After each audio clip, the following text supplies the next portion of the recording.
What's up? What's up? What's up? Freaking chicken's back there making some noise.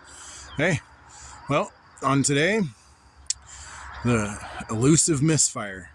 It's back. So, it's not bad. It seems to kind of load up, cruising around town. Then you step on it, and it kind of bogs a little bit and then clears out. So, checked the codes on my car scanner app, and turns out number 4 cylinder misfire. Before the cam phasers, we had a cylinder 3 misfire. Cylinder 1, 3, 5, 7, passenger side on this particular Ford. So I already did it. I already switched the coils. So this was the number 4 coil, 2, 4, 6, 8. It was right here. I marked it with a little bit of marker, put it to number 6. I just switched those back and forth. The reason I did that is because if the check engine light pops up again with a cylinder 4 misfire again, I know it's not the coil.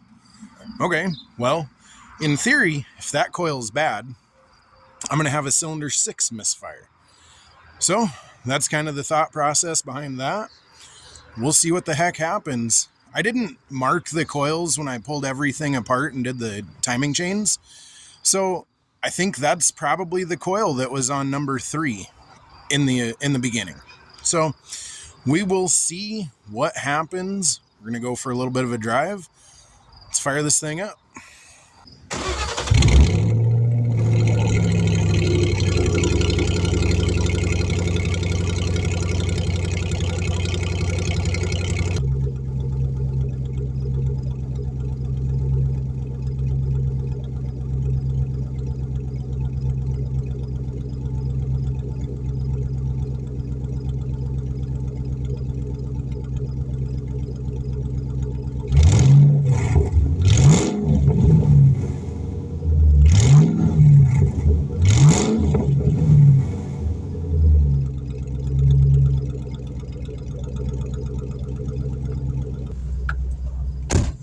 Still just not quite right.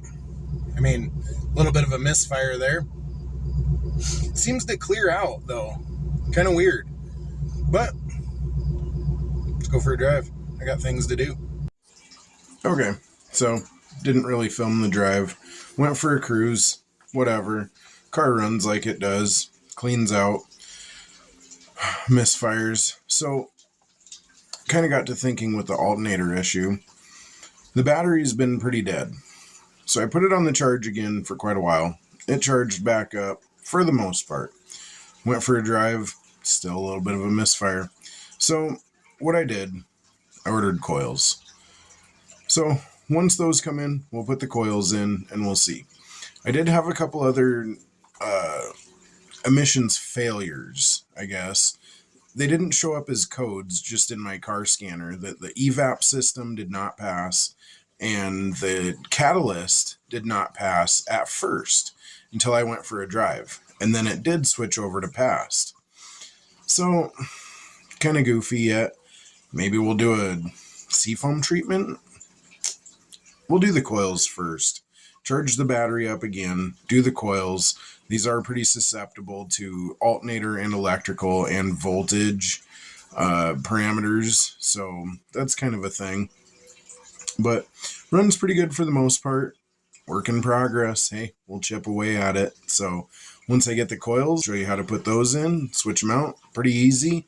They are a pretty common failure and wear item on these things. Any 4654, anything with coil on plugs. So they look to be pretty old. So we'll see. I ordered some off of Amazon. Good reviews. Hey, whatever. It's worth a shot. So, all right. Well, hey, thanks for watching. Oh, so I never did get a cylinder 6 misfire. I did get a random misfire.